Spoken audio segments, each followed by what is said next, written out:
生之道，以威為助，以信為本。水能載舟，亦能覆舟；技能生人，亦能殺人。其信由得立，為國為民，利家利己。英雄自有英雄處，豪傑自有豪傑事。有為少林武功蓋天下，少林寺有天下第一名剎之稱。因為佢坐落喺河南省登封市中岳嵩山嘅腹地，少室山下嘅茂密叢林中，所以取名少林寺。而少林寺嘅故事亦由此傳頌天下。做呢部戲咧，整個故事咧係有一半咧係虛構嘅，咁亦有一半咧係真實嘅人物喺度。好似我喺入邊飾演一個叫劉如德海味店嘅太子爺。咁事實上咧喺呢個野史方面係有呢個人物嘅。咁啊，加上少林36房有一個三德和尚，亦都有呢個人物。咁其實三德和尚係咪真係創立咗36房咧？就無從稽考，可能係一個創作性。其實第一個信息就係一直以嚟少林寺只係僧侶先可以學功夫，而佢創造呢個人物三德和尚，希望將少林功夫流傳到民間，希望能夠收到啲俗家弟子，將少林武功咧發揚光大。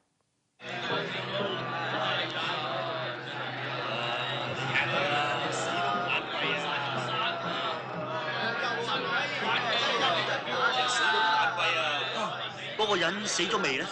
唉，成個係硬鮮鮮咁，梗係死咗啦！佢係英雄好漢。啊！你講咩話？冇嘢啊！你係佢哋嘅同黨？唐大人，唐大人，唐大人啊！你聽我講啊！呢個學生咧，佢唔係壞人嚟噶，佢係長太海味鋪嘅太子爺嚟嘅。哦，海味鋪嘅太子爺，因為清朝嗰種欺壓我哋漢人，而我係一個讀書仔咧，加上個先生搞革命啲嘢，我係參與咗，被逼要逃亡。而清朝咧，亦都將我家嚟抄家，令到我逃亡到少林寺去學功夫。但我心懷嘅壯志咧，念念不忘咧，就係反清復明。之後做一個和尚，冇可能反清復明，只能夠心態有咩咧？我希望創36房，去招攬出邊嘅俗家弟子去學功夫，而將呢個反革命呢種意識咧，交俾嗰啲俗家弟子。天下功夫出少林，少林武功據說起源於北魏年間，距今有1500年。以少林門派嚟講，可分為北少林同南少林。據傳說，南少林寺位於福建省莆田縣九連山，後來喺乾隆年間俾清兵放火燒毀。南少林寺被火燒之後，傳說有5名自僧逃出，創立豪門，從事反清復明之舉，人稱少林五祖。傳說中嘅南少林寺設有木人巷同18銅人陣，仲有培育少林武術嘅少林36房。我喺少林36房演個角色咧，就係由一個小子而演變成一個武術武學嘅宗師。當然我好開心啦，能夠參與呢個角色。但係之前我收到呢個劇本之後咧，我都會會揾啲書籍啊，即係野史啦。究竟呢個劉如德係咩人咧？同埋喺入邊所學嘅武功啊，其實都係劉家良導演佢去創造出嚟嘅，去編出嚟嘅。咁當然我同劉家良師傅一直都係以洪拳為主嘅武術去表現我哋嘅功夫。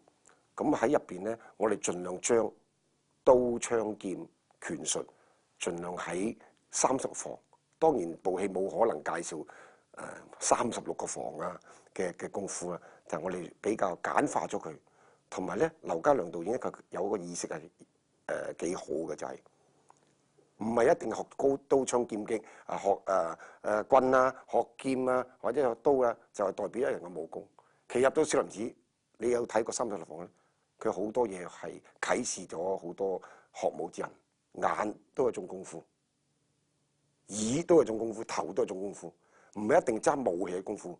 其實呢個意思，一個人功夫係咩咧？可能唔係手腳，係意志。66歲嘅導演劉家良喺1950年加入影圈做臨時演員以及龍虎武師，曾經參演超過100部電影。75年首次執導電影《神打》，繼而執導呢部《少林36房》。劉家良係香港電影圈由武術指導升任導演嘅第一人。佢嘅電影手法係將武術同情節化為一體。曾經執導嘅作品包括《18般武藝》、《掌門》、《封侯》、《少林與武當》、《少林搭棚大師》。一直至嚟到而家2003年，佢從未讚過我一句，只係一見到就鬧。咁當然係我做錯嘢先鬧啦。譬如打得唔好就鬧，就算你打得叻都好啦，佢唔會話啊好嘢，拍手掌，冇呢樣嘢喎，拍一拍你死仔啊！咁我覺得，因為佢係一種武夫嘅性格，佢對呢個細佬唔係一定話拍手掌或者美言幾句就代表愛錫嘅細佬。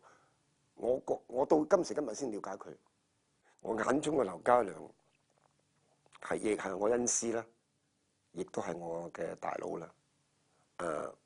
我由細至大都敬畏佢。我未拍戲之前，我係一直都係學緊劉家良嘅功夫。咁我覺得我好敬畏一樣嘢，佢係一個讀書唔多嘅人，完全係可能我覺得可能係小學都未畢業。佢能夠有咁嘅智慧，係我做好敬佩。當然唔係話要出嚟拍好多戲就一定有一個經驗。其實我覺得佢有個天分，佢可以將武術形成一種身體語言。你諗下外國人睇我哋中國功夫，唔係因為睇我哋中國功夫打得勁，而係劉家良可以用一種武術方法咧，一種即係外國人唔識聽你講咩對白，希望喺動作方面咧係睇到你想表達啲乜嘢。喺香港嘅武俠片導演中，劉家良表現出強烈嘅個人風格，更被認為係真正懂得中國武術。而影片又具有傳統嘅武德精神同家族觀念。少林系列電影最出色之處係好有電影趣味感，詳述全面嘅基本練功程序，以眼、耳、頭、手、腳而至18般武藝。你喺房木度跳，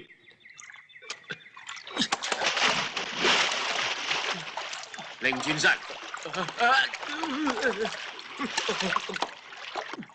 食啦！